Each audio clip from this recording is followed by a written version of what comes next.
Assalamualaikum warahmatullahi wabarakatuh, sahabat yang senantiasa dirahmati Allah Subhanahu wa Ta'ala. Dalam video kali ini, mari kita berbagi ilmu pelajaran tentang kebiasaan buruk penghalang rezeki atau penyebab kita menjadi fakir. Semoga kita selalu terhindar dari kefakiran. Amin, ya robbal alamin. Sedikitnya, ada 35 sebab yang mewarisi kefakiran dan terhalangnya rezeki seseorang. Rezeki bukan hanya soal uang, tapi juga kesehatan, ketenangan, dan keberkahan waktu. Namun, ada 35 kebiasaan yang sering kita anggap sepele, ternyata menjadi penghalang rezeki menurut ajaran Islam.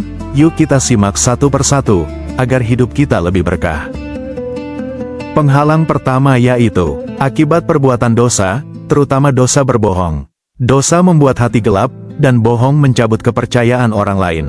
Rezeki menjadi seret karena pintu kebaikan tertutup. Kedua, terlalu banyak tidur, terutama setelah subuh. Waktu subuh penuh berkah, dan malaikat turun.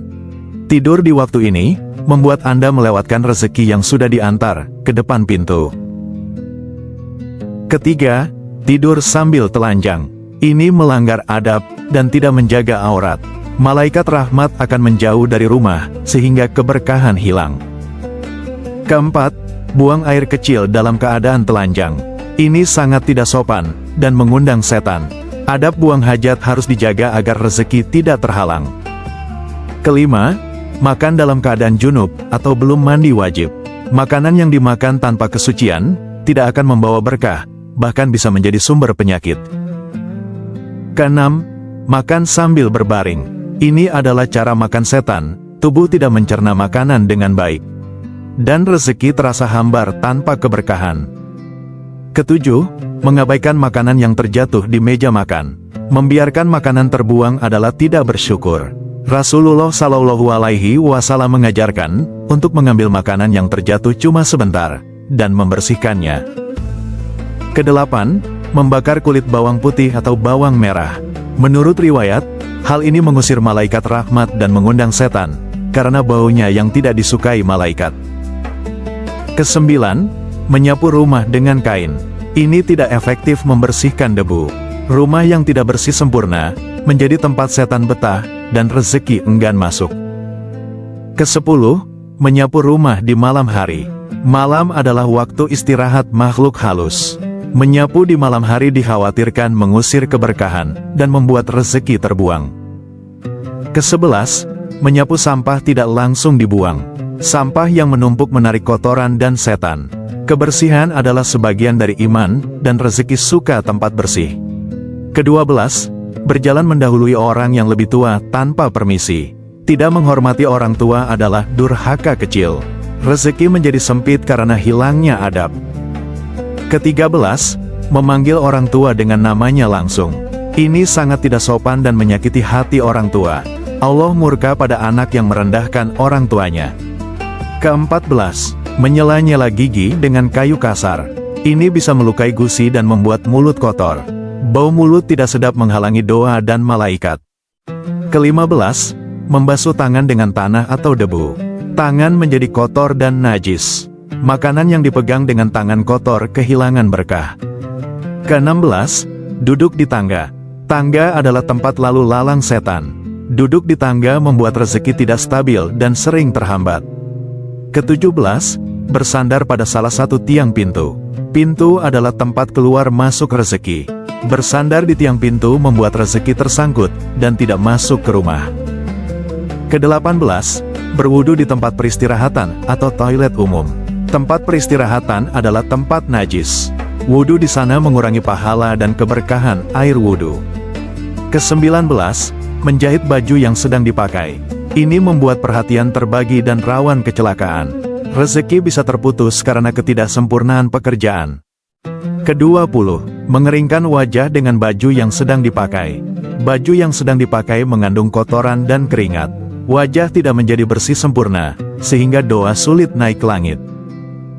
Kedua-puluh-satu, membiarkan sarang laba-laba di rumah.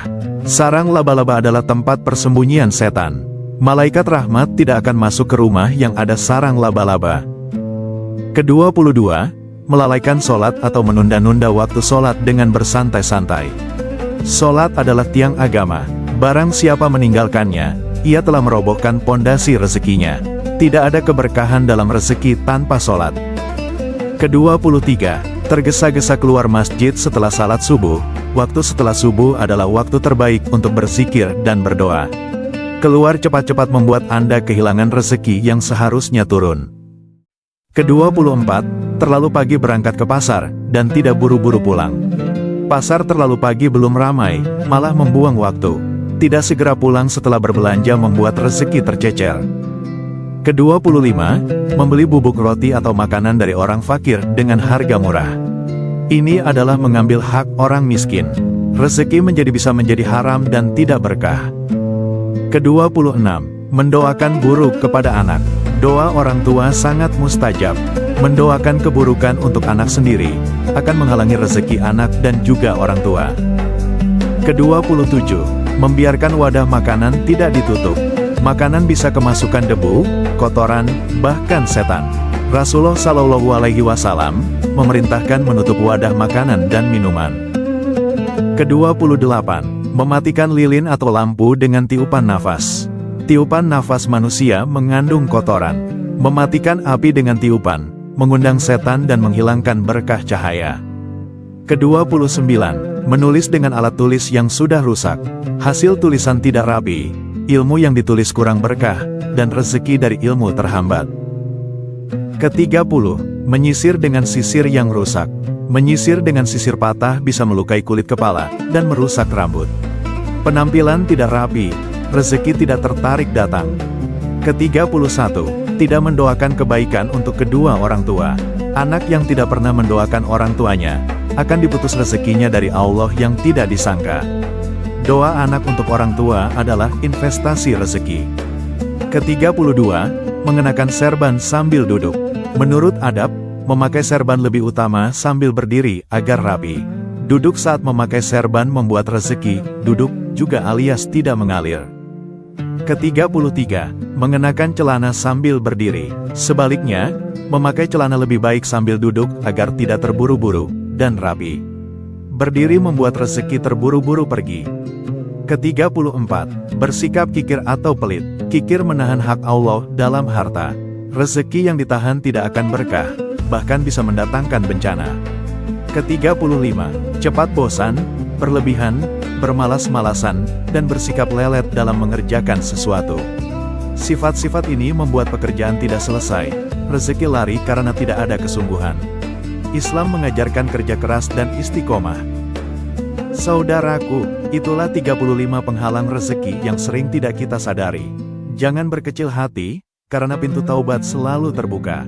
Mulai hari ini, mari kita tinggalkan satu persatu kebiasaan ini. Perbanyak istighfar, jaga adab, dan bersungguh-sungguhlah dalam bekerja dan beribadah. Semoga Allah membukakan pintu rezeki yang luas dan berkah untuk kita semua. Amin. Jangan lupa like, share, dan subscribe. Wassalamualaikum warahmatullahi wabarakatuh.